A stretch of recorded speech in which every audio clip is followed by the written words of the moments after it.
বন্ধুরা, আজকে তোমাদের জন্য একটা সাবেকি রান্না আমার শাশুড়ি মায়ের কাছ থেকে শেখা তোমাদের সঙ্গে শেয়ার করছি। মিষ্টি কুমড়ো, চাল কুমড়ো আর চিংড়ি দিয়ে ঘন্ট লাগছে। ওই তিনটে সবজি তো দুটো সবজি লাগছে আর চিংড়ি মাছ, আর বেশি কিছু লাগছে না।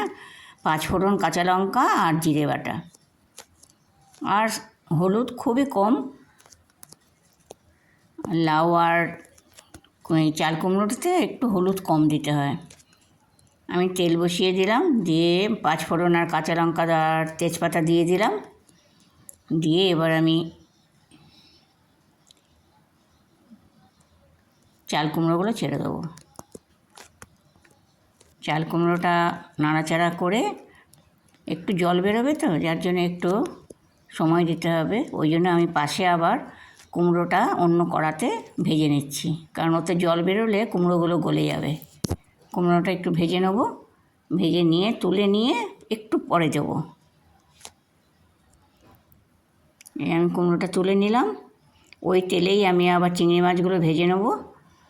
চিংড়ি মাছগুলো ভেজে রেখে দেবো।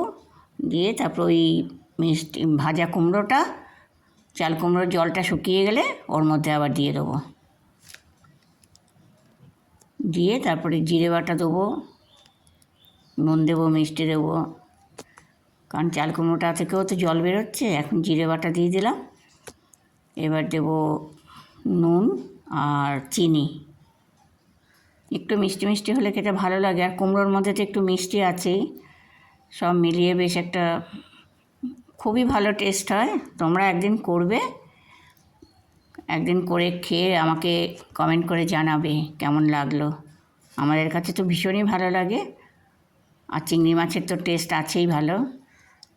এবার আমি মিষ্টি কুমড়োটাকেও দিয়ে দিলাম ভাজাটা।